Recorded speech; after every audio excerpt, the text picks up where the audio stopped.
자, 오늘은 뿌리 깊은 신앙 무엇이 다른가, 우리 마가복음 강의 28번째 말씀을 나누겠습니다. 예수님은 이 귀 있는 자는 들을지어다, 이 말씀을 하셨습니다. 귀 있는 자, 귀 없는 사람이 없잖아요. 왜 귀 있는 자는 들을지어다 이렇게 얘기하셨겠습니까? 진리를 선포하고 있지만 진리에 귀를 기울이는 사람이 없다는 겁니다. 진리보다 다른 것들에 관심이 많죠. 진리에 귀를 기울이지 않아요. 세례 요한이 나타나서 하나님의 나라의 메시지를 선포하니까 잡아 가둬 버려요. 그리고 나중엔 죽이죠. 이제 귀가 열려야 영적인 세계가 열리고 하나님의 나라를 보게 됩니다. 그래서 주님은 그 사람들에게 하늘의 진리를 알려주기 위해서 비유로 말씀을 하셨어요. 이 비유는 하나님의 나라의 비밀을 쉽게 알려주기 위한 하나의 방식이었습니다. 그런데 이 비유의 말씀을 들을 때 여러 종류의 반응이 나타난 거죠. 그래서 그게 씨 뿌리는 비유입니다. 그 씨를 뿌릴 때 밭의 상태에 따라서 전혀 다른 결과가 났다는 겁니다. 그래서 예수님이 소개하신 네 종류의 밭은 사람의 네 종류의 마음을 가리킵니다. 지난주 우리가 살펴보았던 것처럼 길가 밭은 어떤 마음일까요? 말씀에 전혀 영향을 받지 않는 겁니다. 전혀 영향을 받지 않고 자기 고집대로 살아가고자 하는 사람들. 여러분, 우리 주변에 그런 사람들 많이 만나죠. 말씀이 씨알이 먹히지 않는, 손톱만큼도 들어가지 않는, 말씀을 전하면 튕겨버리는 아주 철벽 같은 그런 사람들이 있죠. 이 길가 밭입니다. 자, 오늘은 돌밭에 대한 비유인데요. 5절과 6절에 말씀이 있습니다. 드러난 흙이 얕은 돌밭에 떨어짐에 흙이 깊지 아니하므로 곧 싹이 나오나 해가 돋은 후에 타서 뿌리가 없으므로 말라버렸다. 이 팔레스타인에는 이런 일이 많아요. 돌밭이 많아요. 이 돌밭에 흙이 좀 있는데 밑에는 안반과 같은 것입니다. 반석과 같은 것입니다. 이게 돌이 많은, 흙과 돌이 섞여 있는 그런 밭을 말하는 게 아니고 밑에 돌이 이제 깔려져 있는, 그 흙이 위에 있기 때문에 이렇게 씨를 뿌렸지만 싹이 곧 나와요. 근데 문제는 뭐냐면 바닥이 돌이기 때문에 씨앗이 밑으로 깊이 침투가 안 되니까 아주 싹도 아주 이제 금방 나오긴 하지만 이 팔레스타인의 태양은 굉장히 뜨겁습니다. 그러니까 금방 말라버렸다는 거예요. 해가 돋은 후에 타버리는 거예요. 그 뿌리가 없으므로 말랐다 이렇게 얘기합니다. 자, 이 구절을 예수님이 제자들에게 해설을 다시 합니다. 이 비유는 청중들에게, 군중들에게 하고 그 다음에 제자들에게 또 다시 설명을 한 거죠. 그게 이제 16절에 나옵니다. 또 이와 같이 돌밭에 떨어졌다는 것은 이들을 가리킴이니 곧 말씀을 들을 때에 즉시 기쁨으로 받으나 그랬어요. 자, 돌밭과 길가밭의 차이가 있죠. 이 돌밭은 아예 안 받는데 길가밭은, 돌밭은 받아요. 말씀을 받아요. 그래서 오늘 보니까 말씀을 들을 때에 즉시 기쁨으로 받으나 그랬어요. 자, 여러분 여기서 기쁨으로 받는다는 건 굉장히 긍정적이죠. 말씀을 받을 때 반응이 좋아요. 막 은혜를 받는 것 같아 보이고 막 고개도 끄덕끄덕하고 아멘 아멘 하기도 하고 또 내 오늘 은혜 받았다고 막 사람들에게 간증도 하고. 그 문제는 그게 오래 안 간다는 거예요.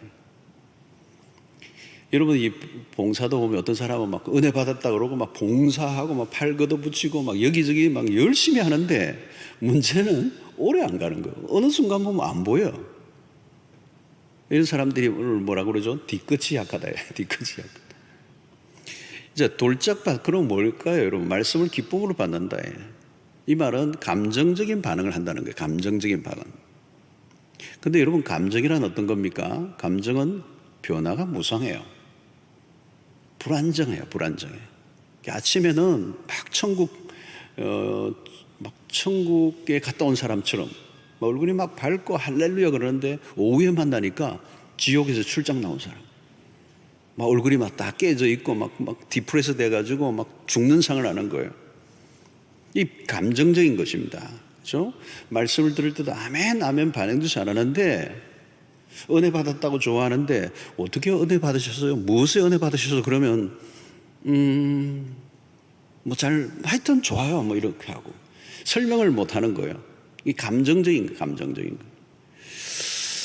여러분, 은혜를 받았다는 것은 굉장히 총체적인 것입니다. 지적으로도 이해하고, 감정적으로도 뜨겁고, 그리고 의지적으로 결단을 하고, 이런 것들이 이제 총체적인 것이죠.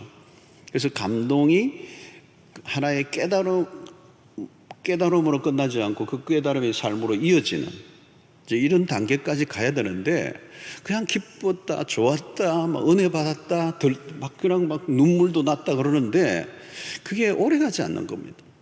그게 왜냐? 그게 감정적으로만 받았기 때문에요. 이제 문제는 이게 뭐예요? 흙이 깊지 않아 뿌리가 얕았다는 겁니다. 뿌리가 거의 없는 거죠. 여러분, 신앙이 깊어지지 않고 이렇게 초입 단계에 멈춰버리는 경우들이 꼭 있습니다. 그래서 늘 뱅뱅 돌고 깊어지지 않고 초보에 머물러 있는, 이 한국교회 안에 중요한 이슈 중에 하나도 뭐예요? 여러분, 구원의 문제, 그죠? 구원파가 있죠, 이단도. 이 구원의 문제에 늘 흔들리는 장로교인들이 많은 거예요. 당신 구원 받았습니까? 언제 받았습니까? 이러면 막 헷갈리고. 그러니까 늘 구원의 확신이 있는가 없는가, 내가 천국 갈 건가 말 건가, 이 문제 가지고 10년, 20년을 막 그냥 헤매는 사람들이 있는 거예요. 진도가 나가야 되는데 진도가 잘 안 나가요. 구원을 받았으면 그 구원, 그 이후의 삶이 따라줘야 되는데, 출생을 했으면 성장의 얘기가 있어야 되는데 출생만 한 거예요. 출생 문제를 가지고 계속 고민하는 거예요. 이 깊어지지 않으면 어때요? 자라지 않고, 자라지 않으면 결국은 유치한 신앙생활을 해야 되는 거예요. 여러분, 교회 안에서 흔히 일어나는 분쟁들을 봐도요, 이 유치한 전쟁들이 많아요. 왜 나를 무시하느냐, 왜 내 이름 뺐냐, 뭐 이런 것들 많죠.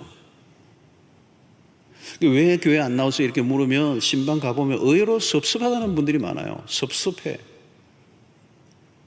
근데 그 섭섭하다고 얘기하는 분이 뭐 교회 한 1, 2년 다닌 분이라면 이해가 돼요. 근데 문제는 수십 년 신앙생활을 했는데도 이 문제에서 벗어나지 못하는 거예요. 내가 얼마나 열심히 했는데, 내가 얼마나 헌금 많이 하고 뭐 최선을 다했는데 왜 나 무시하느냐는 거, 나 안 알아주느냐, 왜 신방 안 오느냐는. 여러분, 그러면 신앙의 행위 자체가 그 했던 것들이 누구를 위해서 했느냐는 거예요. 하나님 앞에서 한 게 아니고 사람에게 보이려고 한 거예요. 물론 적절한 격려, 칭찬의 문화가 필요하죠. 그러나 칭찬에 의존을 하면요, 신앙은 언젠가는 시험에 들게 돼 있어요. 사람을 의식하고 사람의 인정과 칭찬을 기대하면 언젠가는 시험에 들게 돼 있어요. 여러분, 우리가 하는 모든 것들이 하나님 앞에서 하는 거죠. 사람을 의식하고 사람을 위해서 한 게 아니잖아요. 여러분, 칭찬 어디 가면 가장 많은지 아십니까? 유치원. 유치원은요, 모든 게 칭찬해요. 자기 혼자 화장실만 갔다 와도 참 잘했어요. 밥 안 흘리고 먹으면 참 잘했어요. 줄만 잘 서도 참 잘했어요. 전부 다 칭찬이죠. 그런데 여러분, 칭찬을 많이 한다는 것은 뭘 잘했기 때문이 아니고 그만큼 어리다는 거예요, 어리다는 거예요. 교회 안에서 시험이 들면 가장 많이 하는 말이 나 이제 교회 안 나온다. 물론 그럴 만한 여러 가지 이유들이 있겠죠. 마음에 안 드는 것도 있고 불편한 것도 있고 나를 힘들게 했던 것도 있고 내가 뭔가 어려운 것들이 있겠죠. 힘들게 했던 사람들이 있을 거예요. 그러나 여러분, 누가 시험을 주어서 내가 교회를 떠나는 게 아니에요. 떠난 사람도 사실은 가만히 보면 믿음이 없었던 거예요. 믿음이 약한 거예요. 누가 흔든다고 다 흔들립니까? 약해서 흔들리는 거죠. 주변의 사람들로 인해서 사람들이 괴롭혀서 시험에 들 수 있습니다. 그러나 사람들이 나를 힘들게 한다고 모두가 넘어지는 건 아니에요. 누군가 알아주지 않거나 한마디 욕을 한다고 하던 일을 그만둔다면 아직 십자가의 도를 깊이 깨닫지 못한 것입니다. 복음의 비밀을 깨닫지 못하면 유치할 수밖에 없는 거죠. 그래서 헌신을 하는 게 중요한 게 아니라 헌신을 하고도 전혀 표를 내지 않을 수준으로 이르러야 돼요. 복음이 예수를 믿고 천국 가는 것만으로 끝나지 않죠. 영적으로 자라가야 한다는 거죠. 영적으로 자라야 합니다. 여러분, 뜨겁다고 다 성령의 역사로 볼 수가 없어요. 믿음의 첫 발을 내딛는 단계에서부터 제대로 뿌리를 내려야. 여러분, 저 요즘 교회 바깥에서 교회에 대한 안티 그룹들이 좀 많아요. 이들은 교회에 대해서 잘 알아요. 어떻게 보면 교회를 저렇게 잘 알고 있지? 왜 그렇게 잘 알죠? 그들이요, 한때는 교회에 다 다녔던 사람들. 한때는 교회에서 뭐 학생회 회장도 하고 청년회 임원도 하고 이랬던 사람들이에요. 문제는 그들이 뭐예요? 왜 교회를 떠나고 안티가 돼요? 그들이 믿음이 생기기도 전에 그냥 교회 안에서 어떤 활동하고 문화를 익히다가 상처를 받은 거죠. 예수를 만나기도 전에 부정적인 경험을 하고 이제 교회를 떠나 이제 안티가 된 거예요. 예수를 제대로 믿고 믿음이 제대로 들어갔다면 사실은 이겨낼 수도 있는 부분인데, 신앙이 약한 사람들의 특징이 뭔가 하면요, 쉽게 판단하고 결론을 내리는 것입니다. 자기가 본 세계가 전부가 아닌데 전부로 보는 거예요. 전부로 보는 거. 그래서 옛날에 보니까 신학을 할 때 초기에나 이런 데 보면 좀 비판적인 이런 아주 그런 관점이 막 생기고, 신학 공부 막 처음 하고 그러니까 한국 교회가 다 문제가 많고 그냥 막 부정적인 게 자꾸 보이고 막 그러면서 내 안에 막 의문이 생기고 막 열을 냈는데, 세월이 지나고 보니까요, 제가 보는 앵글이 전부가 아니더라고요. 그게 뭐가 전부인 것처럼 막 그게 막 침소봉대를 하고 막 그런 경우가 많아요. 여러분, 쉽게 판단하면 안 돼요. 자기가 본 세계가 전부가 아니거든요. 물론 이런 사람들이 있는 것은 교회가 잘 책임을 지고 보호를 해야 되는 부분이 있지만, 결과적으로는 본인의 믿음이 뿌리가 약하고 신앙이 없고 예수 그리스도를 깊이 만나지 못한 상태 속에서 교회 안의 문화에서 교회가 하는 어떤 연약함을 보고 스스로 결론을 내고 그냥 믿음을 떠나버린 거예요. 믿음이 없었던 거예요, 사실은. 자, 여러분 보십시오. 뿌리가 약할 때 어떤 일이 납니까? 17절에 속에 뿌리가 없어 잠깐 견디다가 말씀으로 인하여 환난이나 박해가 일어나는 때는 곧 넘어지는 자예요. 속에 뿌리가 없어 잠깐 견디는 거예요. 그런데 말씀으로 인하여 환난이나 박해가 일어나는 때는 곧 넘어진다. 곧 넘어진다. 싹이 났지만 뿌리가 약해요. 그러니까 견디지만 잠깐 견디는, 오래 못 간다는 거예요. 그래서 오늘 여기 보니 곧 넘어지는 자요. 외부의 상황에 금방 영향을 받는 거예요.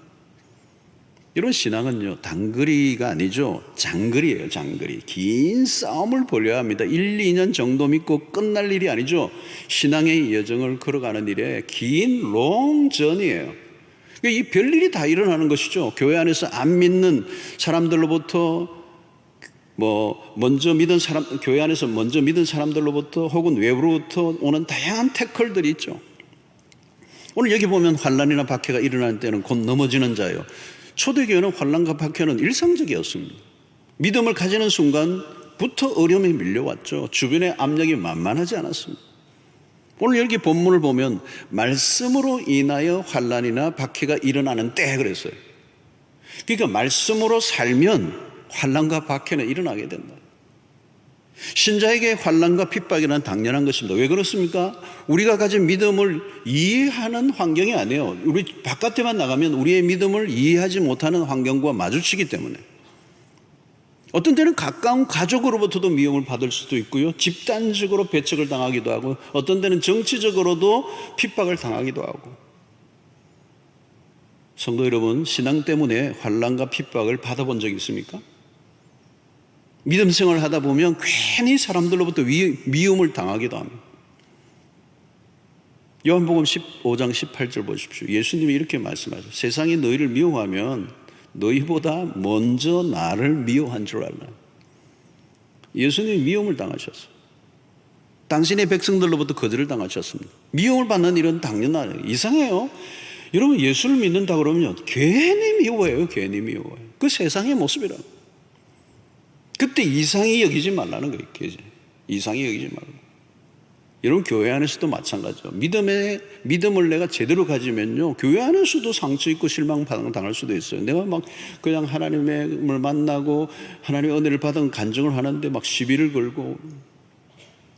여러분, 교회 안에 성자들이 모인 곳이 아니잖아요. 죄인들이 집합제예요. 그럼 당연히 부딪히는 일들이 많을 수밖에 없습니다. 그때 이겨내야 돼요. 이겨내야. 시험을 이겨내는 게 믿음이에요. 악조건 속에서도 끝까지 참는 게 믿음. 여러분, 신앙은 한때 열심히 한다고 되는 게 아닙니다. 한때 나는 열심히 했다고 하는 사람들은 다 무슨 과예요? 돌짝밭들이에요. 일시적으로 은혜 받고 일시적으로 뜨거웠고 일시적으로 열심히 했던 사람들, 돌짝밭입니다. 여러분, 내가 믿고 있는 것이 신기루나 황당한 것이 아니라는 것을 어떻게 알 수가 있습니다. 어려운 순간을 당해봐야 됩니다. 직장에서도 보스가 교묘하게 사람을 차별할 수도 있습니다. 대놓고 욕을 하는 경우도 있죠. 전도하다가 우리가 수모를 당할 때가 얼마나 많습니까? 핍박이 있다는 것은 무엇을 의미합니까? 내가 믿음을 가지고 있다는 뜻이죠.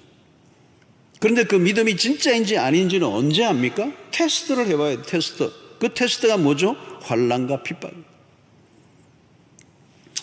성도 여러분, 믿음이 좋다는 거 딴 게 아니에요. 시험을 이긴다는 거예요. 시험을 이기지 못한다면 뿌리가 약한 것입니다. 참 신앙은 어려움이 오면 더 빛이 나죠. 고난이 신앙을 빼앗아갈 수가 없습니다. 고난은 믿음이 자라게 하는데 기여하지 결코 믿음을 빼앗아가지 못해요. 믿음의 뿌리가 깊으면 고난을 당할 때 하나님을 의심하지 않아요. 하나님을 더 신뢰해요. 고난 때문에 중도에 포기하는 것 아닙니다. 믿음이 없어서 중도에 포기하는 것이죠. 고난이 크기 때문에 신앙을 버리는 일이 없습니다. 신앙의 여정에 우리가 산전수전을 다 겪죠. 예수를 믿어 모든 것이 순탄하고 모든 게 형통하고 좋은 일만 있다면 누가 못 믿겠습니까? 그러니까 고비를 넘겨야 되는 거죠. 시련을 통과해야 된다는 거죠. 그래서 시험이 하나 둘 이겨내는 가운데 그 시험을 이겨내며 시련을 통과하면서 하나 둘 통과하면서 믿음의 뿌리가 점점 깊어져 가는 거예요.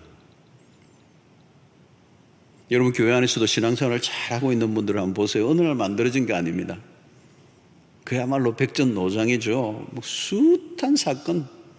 여러분, 교회 안에서도만 해도요, 신앙생활 하려고 하면 아까도 얘기했지만 죄인들이 집합체고 문제가 많은 사람들이 모여있기 때문에 별별 일이 다 있고 별별 걸로 시비 걸고요, 그냥 어떤 데는 모함을 하기도 하고요. 그 다 이겨내야 돼요.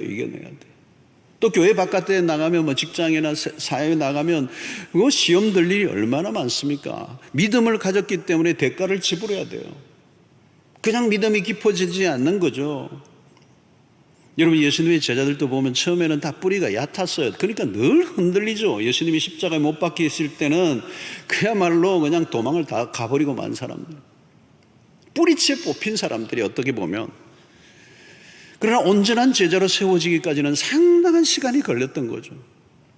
초대교회로부터 기독교 역사는 환난과 핍박이 언제나 있어 왔습니다. 믿음의 길을 들었으면 혹독한 시련길을 통과해야 합니다. 성도 여러분, 어려움이 온다고 낙심하지 마시기 바랍니다. 시련이 온다고 쉽게 결론을 맺지 마시고, 진짜 믿음은 시련을 통하여 더 강해지는 거예요.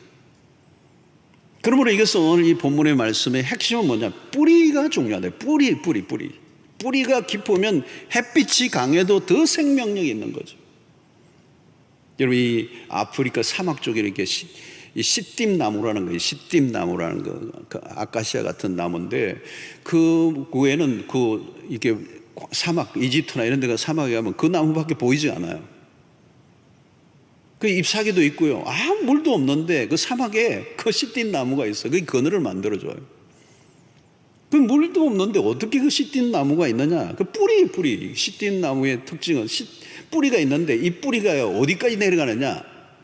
사막도 밑으로 내려가면 물이 있어요. 우기가 있으면 밑에서는 아주 깊은 곳은 물이 있을 거 아니에요. 이게 이 시띠나무가 뿌리를 내리는데 어디까지 가느냐? 물이 있는 데까지 내려가는 거예요. 그 뿌리가 물이 있는 데까지 내려가고 또 내려가서 물을 빨아 올리니까 사막에서도 그 나무가 살아있는 거예요. 여러분, 뿌리의 싸움이 뿌리가 깊으면 아무리 어려움이 와도 강해질 수 있어요. 그것을 잘 설명해 주는 게 시편 1편에 시냇가에 심은 나무잖아요. 3절의 말씀, 그는 시냇가에 심은 나무가 철을 따라 열매를 맺으며 그 잎사귀가 마르지 아니함 같으니 그가 하는 모든 일이 다 형통하리로다.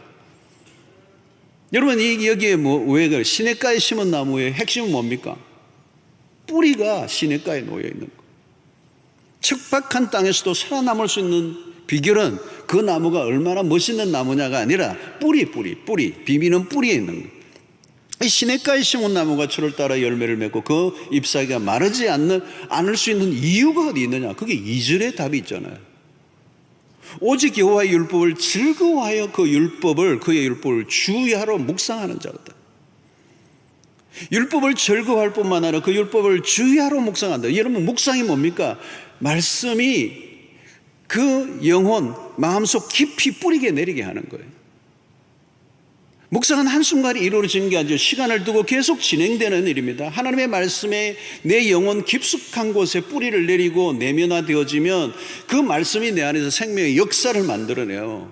그죠? 어떤 외부적 환경에도 흔들리지 않는, 이게 묵상, 주야로 묵상하는 자로다. 하나님의 말씀을 내 영혼에 뿌리를 내리게 하는 사람은 시냇가에 심은 나무가 철을 따라 열매를 맺고 그 잎사귀가 마르지 않은 것과 같은 힘을 얻게 되는 거죠.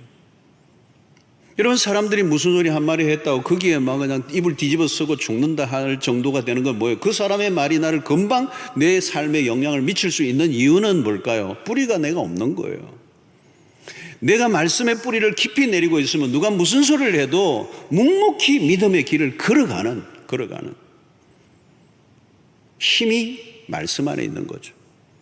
여러분, 오늘 우리 주변에 영향을 줄 사람들이 많아요. 그걸 1장 1절에서 이렇게 얘기하잖아요. 복 있는 사람은 악인의 꾀를 따르지 아니하며 죄인의 길에 서지 아니하고 오만한 자의 자리에 앉지 아니하고. 여러분, 우리 주변에 죄인들, 오만한 자, 악인들이 들끓고 있어요. 우리에게 언제나 영향을 줄 수 있는데 그 영향을 받지 않고 살아가는 자가 복 있는 사람이고, 그 영향을 받지 않고 악인들, 죄인들, 오만한 자의 자리에 사람들의 영향을 받지 않을 수 있는 사람이 누구냐? 주야로 그 말씀을 묵상하는 사람이에요. 그러니까 그 말씀에 뿌리를 내리고 있는 사람은 그 주변에 이 죄인들, 오만한 자의 영향을 받지 않는 거예요. 사랑하는 성도 여러분, 오늘 우리가 하나님의 말씀에 대한 우리의 태도가 모든 걸 결정합니다. 하나님의 말씀을 듣기는 하는데 깊이 없이 듣는, 피상적으로 듣고 하나님의 말씀의 진리에 깊이 관심을 가지지 않고 무관심한 태도, 말씀에 깊이 안으로 들어가지 않는, 대충 믿으려고 하는, 뭘 믿느냐고 물으면 대답을 잘 못하는, 직장에서도 당신 교회 다니냐 그러면 우물쭈물하는 정도, 누가 성경에 대해서 물을까 봐 겁이 나는 상태. 여러분, 교회를 오래 다녔는데 의외로 성경을 모르는 사람들이 많아요. 알아도 너무 단편적으로만 알고 있는 거예요. 여러분, 우리의 신앙 안에 반지성주의가 있다는 거예요. 무조건 믿으라고만 하는 거예요. 오늘 한국의 강단에서도 종종 설교가 만담 수준이 되어버리고 깊이 있는 설교보다 재미있기만 하는, 그것을 좋아하는 문화들이 우리 안에 있어. 그래서 그냥 웃기기만 하고. 그래서 미국 목회자들에 대한 평가를 어느 분이 말하기를, 목회자의 일이 4라고 본다면 그 중에 4분의 1이 목회고 4분의 3이 안마사의 일이라는 거예요. 안마사의 일. 무슨 얘기예요, 여러분? 성도들의 신앙이 너무 연약해서 늘 위로하고 마음을 만져주는 일 이상의 무엇을 할 수 없다는 거예요. 이게 미국 교회의 얘기예요. 다음 단계로 나가야 되는데 진도가 안 나가. 늘 시험에 든 사람을 다독이는 일에 세월을 다 보내는, 우리의 신앙이 너무 얕은 곳에서 헤매고 있는 건 아닌가? 기도가 깊어져 가고 있는가? 말씀의 세계가 깊어져 가고 있는가? 하나님을 알아가는 깊이가 더해 가고 있는가? 내가 하고 있는 헌신이 깊어져 가고 있는가? 구원이 처음 믿을 때보다 훨씬 더 풍성하고 깊어져 가고 있는가? 여러분 예수 믿을 때 사형리 같은 거, 복음, 우리 전도 폭발도 하지만, 여러분, 그 사형리 안에 기독교의 복음이 다 담겨 있을 수 없죠, 여러분. 복음에 반응했다고 그것이 전부가 아니잖아요.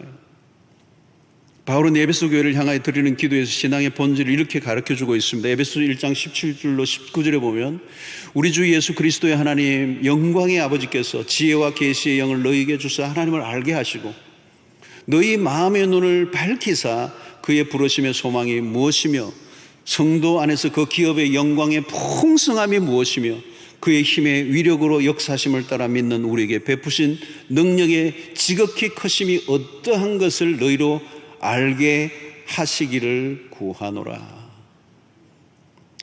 바울은요, 뭔가를 본 사람이에요. 눈이 열려서 그 하나님의 그 지혜와 계시의 영을 열어서 하나님의 이 어마어마한 풍성한 세계, 하나님이 약속하신 것이 얼마나 풍성한가를 본 사람입니다.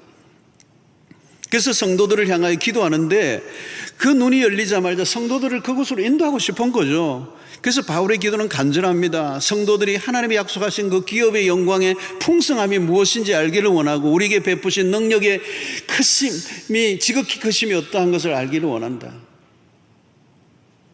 사랑하는 성도 여러분, 하나님 우리를 이끌어가고자 하는 세계는 너무도 크고 풍성해요. 그런데 우리는 너무 쉽게 은혜를 받고 너무 쉽게 만족해버립니다. 기독교가 이 정도의 수준으로 끝날 것은 아니라고 하는 이 목마름이 우리 안에 있어야 정상이에요. 너무 성급하게 받아들이고 결론을 맺으면 안 돼요. 말씀을 너무 표피적으로만 듣고 아멘 해서는 안 돼요. 고민을 좀 해야 돼요. 더 깊은 곳으로 가야 하는데, 더 깊은 곳으로 가야 하는데 길을 닫아버리고 그냥 그 자리에서 멈춰버리는, 그래서 늘 그저 그렇고 그런 신앙생활에 영적인 타성에 젖어서 조금 더 앞으로 나가지 못하고 뱅글뱅글 돌고 있는 우리의 신앙은 아닌지를 점검해 봐야 돼요.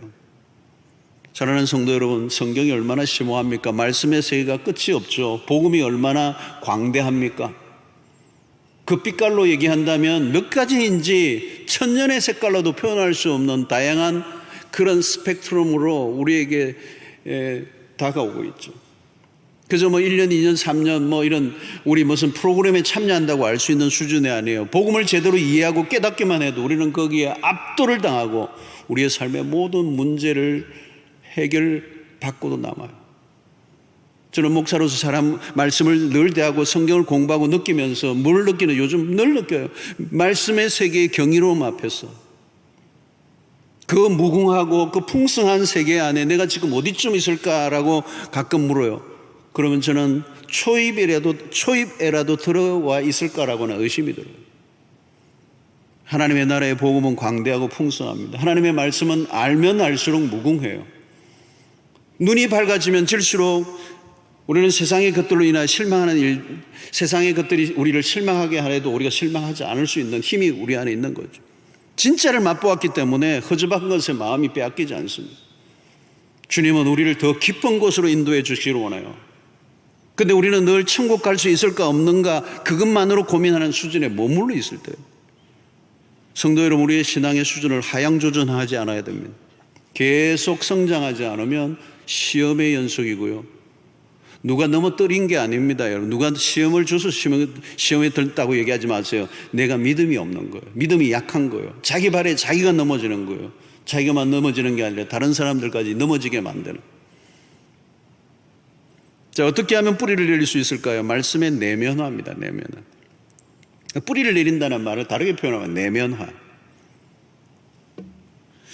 여러분, 오늘 내면화하려고 하면 그 말씀이 스쳐 지나가는 게 아니라 말씀의 그 심오함 안으로 들어가야 합니다. 말씀에 사로잡히지 않으면 말씀의 진맛을 모릅니다. 말씀의 진맛을 모르면 흥미가 없어요. 왜 말씀에 관심이 없고 흥미가 없느냐? 말씀의 맛을 본 적이 없기 때문에. 말씀에 사로잡혀 본 적이 없어요. 그러니까 말씀에 대한 흥미가 없고, 흥미가 없으니까 점점 하나님의 말씀으로부터 멀어져요. 여러분, 일주일 내내 성경 한 구절을 읽지 않은 사람이, 묵상하지 않은 사람이 주님의 말씀 앞에 진지하게 귀를 기울이고 있을 가능성이 별로 없어요. 말씀이 우리의 영혼에 깊이 스며들어야 되는 거죠. 밥이 위장으로 들어가 용해되고 피로 영양분이 되어 온몸에 공급되어 에너지가 나오는 것처럼 내면 깊숙이 하나님의 말씀이 들어가 우리의 존재를 흔들어 놓는, 말씀의 영양분이 충분히 우리에게 공급되어져야 우리의 삶의 변화가 일어나는.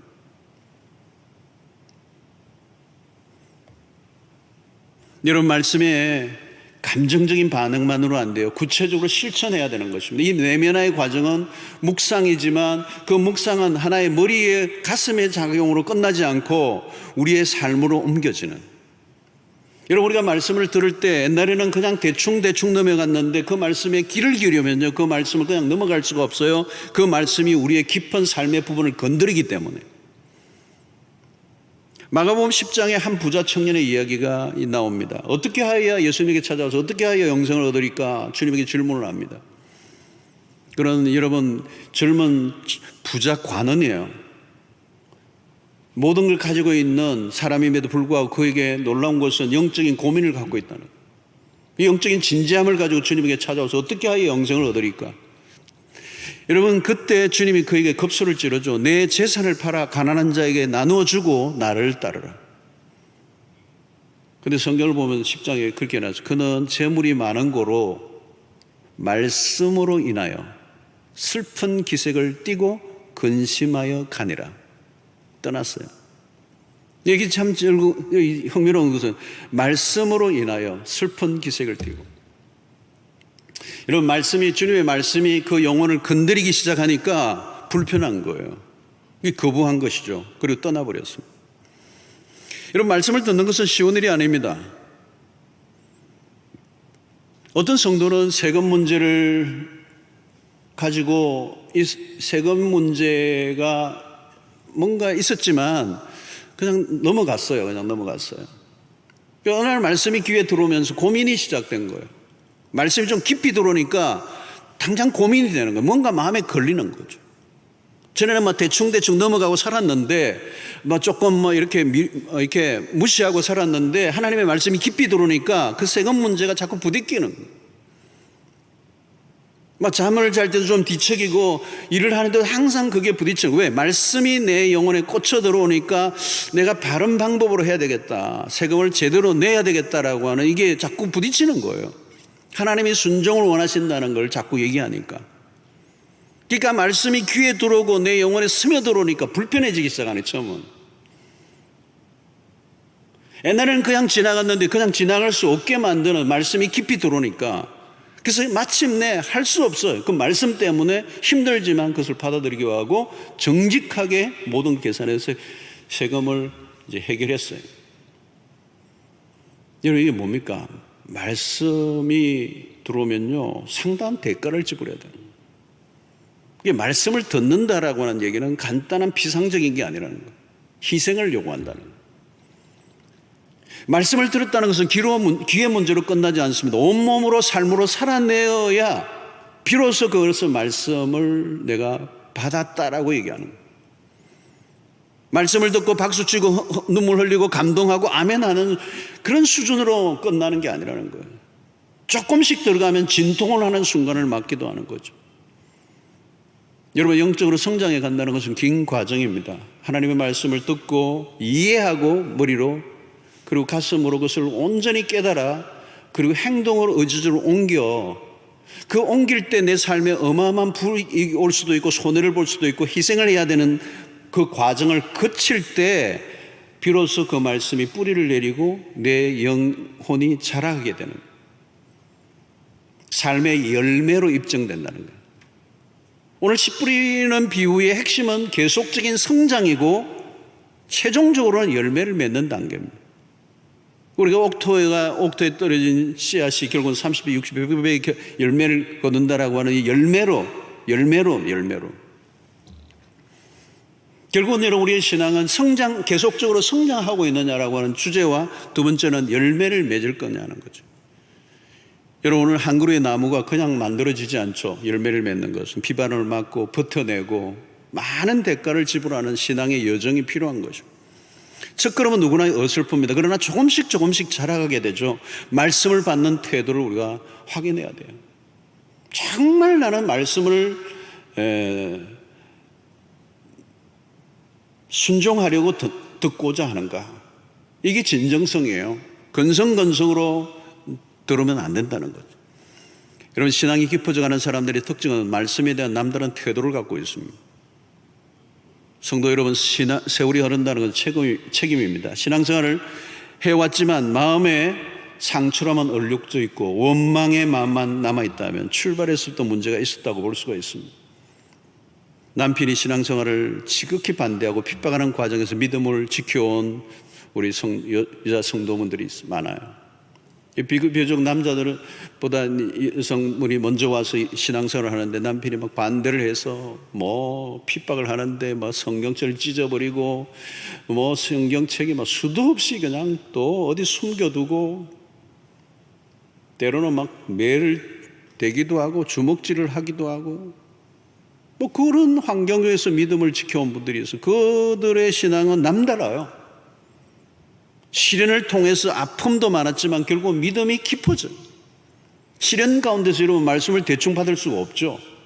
한 말씀이 가슴에 팍팍 꽂히고 그 말씀을 내가 붙들지 않으면 살아갈 수 없을 정도의 숨막히는 순간들이 있었기 때문에 그 시련과 핍박을 견뎌내면서 그 말씀이 자신의 영혼에 깊이 뿌리를 박히는, 편안하게 교회만 다니는 사람들이 알지 못하는 영적인 경지가 있는 것입니다.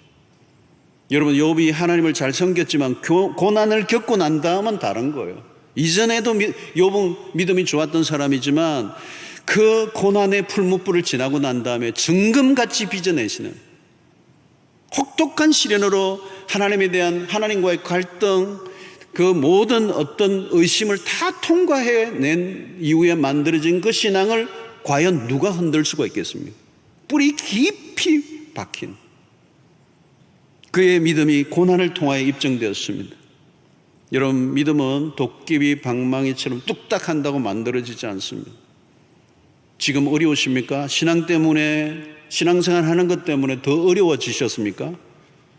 예수 믿는 것 때문에 이전보다 더 어려워졌습니까? 믿음을 확인할 좋은 기회입니다.